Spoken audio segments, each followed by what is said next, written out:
Hello there, welcome back to the channel. Thank you very much for coming back. Thank you as always for returning to this Football Club Barcelona series. It's episode 39.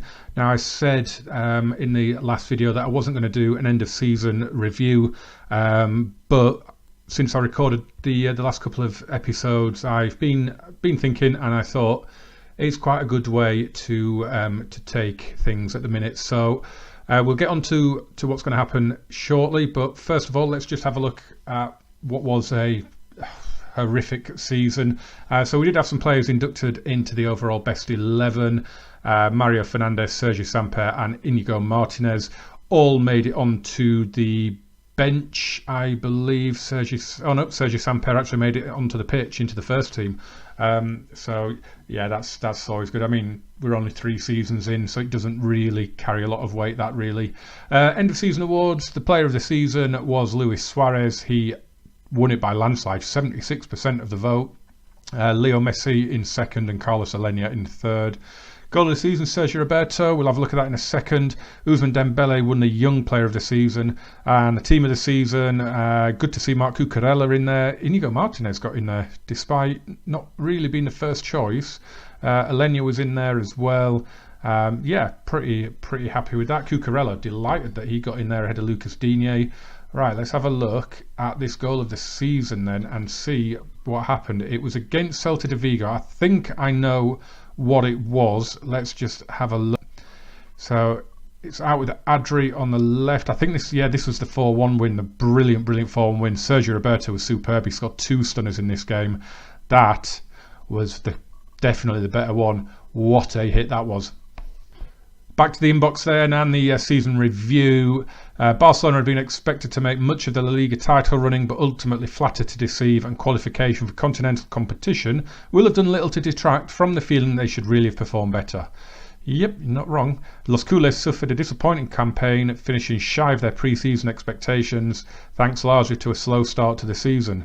Yeah, and the fact that we were always playing catch-up.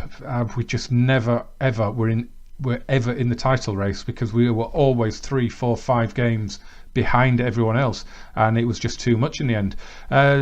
In reflection, probably did quite well in the end. Semi-final of the Champions League, of course, that you saw in the last video, out against Real Madrid. 3rd in La Liga in the end. We won our last 4 games of the season, but ultimately we did finish 3rd. There was, on the last day of the season, we were 2nd until about the 85th minute, and then Valencia scored and got the points and took 2nd. But considering where we were earlier on in the season, 3rd is some finish, really. The UEFA Super Cup, of course, we lost to Monaco. The Copa del Rey, of course, lost in the final to Real Madrid. Match of the season, not surprisingly, our 6-0 win against Atletico Madrid. Moment to forget, there's been a lot of them. Valencia 3-0, I would have put Oviedo 3-0 up there, to be honest. A lot of moments to forget this season. Average attendance really good though, 91,603. That's 92% full at the Camp Nou, and only 28 players used this season. I think it was about 35 last season. Joint highest in La Liga, but quite low for me, in fairness. The squad dynamics update. To be honest, since the novelty of this wore off, I very rarely look at the dynamics. It makes no difference. It has no influence at the minute, no impact on the game whatsoever, or it hasn't for me. If it has for you, jump in the comments and let me know who you're playing as, what league, and let me know if the squad dynamics have led to, I don't know, rifts with you, rifts with other players, things like that. For me, no, it's just been plain sailing, really. We've got the end of season team meeting. Let's discuss the plans for the next season then, and we're assertively going to say we are going for the title, and that is really good. Everyone has said yes, and again we get that stupid thing where that's another bug where it seems to disrupt the morale, but yet if you look at the squad, they're all happy. So that's another little bug in the game. Injury report for the season, not really interested in that. The yearly training summary, PK, Cillessen and Luis Suarez, all just on the decline a little bit. To be expected, Cillessen isn't the first choice keeper. PK and Suarez not getting any younger. Impressive performances, ones that you would expect really from Cucurella, Adri, Palaskonis. A couple of unfamiliar names in there, Matthew Murray and Emmanuel Williams. That's because I've promoted them up into the first team squad. So yeah, we'll get into that in a second. Pre-season start date to be announced. I always go for the longest, just cause. Yeah, so let's have a quick look at the finances, and you can see at the moment we're well in the red, 55.7 million. I think there's money still to come into the club, so that should rectify itself. Transfer budget is currently 74 million, and we are a little bit over the wage budget at the moment, but it's nothing to worry about. I'm sure that will rectify over this summer. So let's get into the squad then. You can see it's quite bloated at the minute. There's quite a lot in there. I'm aware you probably can't see quite a lot of the players because they're behind my big ugly mug. But we've promoted quite a few up into the first team, looking for the pre-season and ahead. So you've got Chumi. He is 21 years of age, a centre-back. Doesn't look particularly great, but I was going to have a look at him and see how he gets on. I can't see him doing much. Matthew Murray, right back, looks pretty good. He's not very strong, not very fit, but he's quick. He's great at tackling. His crossing's not bad, so there's something there to work on. He's only 20. Who else have we got? Sergio Palencia. He has played in the Copa del Rey 4 times so far this season. Looking at bringing him up and potentially making him the first choice should Mario Fernandez or Nelson Semedo move on. Scrolling down the list a bit, Oriol Busquets has made a couple of cup appearances as well over the 3 seasons. Thought it was time to bring him up and have a good look. No relation to Sergio. Josep Calavera, another deep line playmaker in that defensive midfield role. Doesn't look quite as good as Oriol Busquets, but looks like he could be worth a look. This kid, really excited about this guy. I showed him here when we signed him. Came in from Valencia, 18 years of age. Has had a spectacular time with the under-19s. Just under 8 for his average rating. He's been absolutely brilliant. He's made the step up to Barca B as well and has been fantastic there. Really think there's something special in him. Who else have we got here? Just scrolling down below me. Real life player Carlos Perez, 22-year-old, inside forward, so competition for Leo Messi. Again, with the strength and the fitness isn't fantastic. The natural fitness is good, but the stamina and the strength, the balance, not great. There's little signs of promise there, but can't really see him making the grade. Was there anyone else? No, that was it. So it was just to bring a few up to have a look at them and see what they're like. Right, I think it's time to address what is going to happen going forward. I've had a few days to think about it since recording the semi-final, and I've decided that I am going to take the save off the channel for now. Before your scream and shout, I've kind of lost quite a lot of enthusiasm for the save at the minute. I don't know whether it's because it's a director of football challenge and I can't get involved with the buying of players and the contracts.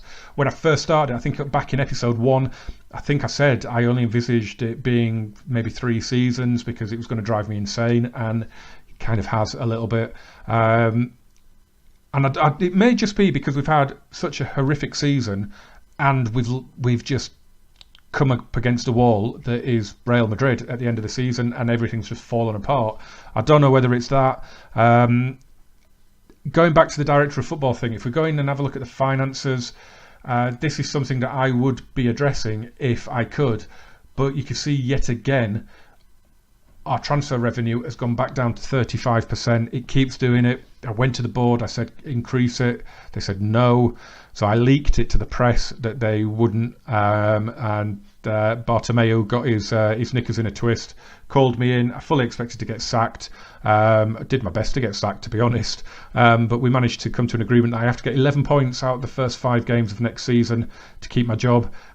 So yeah, we'll see how that goes. The plan, what I'm going to do, is that I'm probably going to take it offline and play it as a personal save. Maybe put it on Twitter and have a thread going on there for it. So if you do follow me on Twitter at GamerJamesFM, then you can maybe follow me on there and see how the save progresses.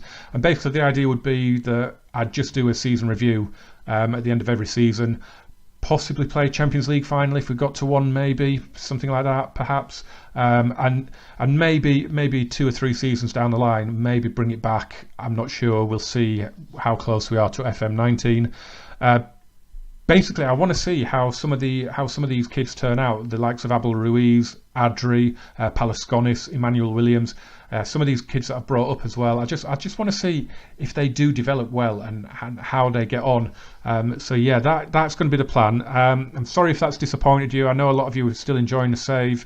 The views on the series have kind of plummeted a little bit, which is expected at this time of year. It has to be said. But I've just kind of lost a little bit of enthusiasm. You may have been able to tell in the Champions League semi-final episode, there was a week between recording the first and the second leg because I just couldn't bring myself to do it, quite frankly. And so that to me is a good sign that it's time to move on for a bit. I'm still, like I say, I'm still going to hopefully play it as a personal save, but it's just going to take me a little bit of time to get into wanting to get back into the job, to be honest, because that was such a deflating season. And it was, I'll be honest, you guys have been amazing with the comments and the support on that season, but the series as a whole. But yeah, that kind of season just really takes it out of you, and it was a real slog to have to record it and edit it and upload it. So hope you'll understand. I hope you'll stick with the channel. There's still the city skylines going up there, not quite as regularly as I'd like, but that's still going. And there is a new series in FM coming. I'm just working on the graphics and everything that I need to get that in place. The the intro screen and things like that. But look out for the trailer for that, and look out for the first episode where we introduce to the team, the club, and everything around it. The only clue I will give you is that it is in England. For the first time in this channel, we are going to manage in the English football leagues. Well, not the Football League, the Premier League. We are going to take on a Premier League job. FM19, a little trail ahead, is going to be in England as well, but it's going to be a little bit lower down. Not non-league. I think I know who I'm going to play already, but they're not yet in the division that I'm expecting them to be in next season, if that makes sense. But yeah, that is the plan going ahead. So I'm sorry, guys, again, if it does disappoint you that we're not carrying on the channel at the moment, then I'm sorry, but I need to do this for myself and for the channel, I think. So yeah, stick around for the new series that will kick off soon, and again, keep subscribed, keep the notifications on, because when I do a season review, then you will get to know when that comes out and you won't miss it. And hopefully, you never know, a couple of seasons and we might bring it back and do 2 series at once with that one and the new one that I'm going to start. So yeah, make sure you follow me on Twitter, GamerJamesFM, and you subscribe to the channel, as I say. Smash that like button every time you watch a video. That really helps the channel grow, and I will see you very, very soon. And I can't wait actually for this new series. I'm really looking forward to it. Thanks so much for watching this, guys. Adios.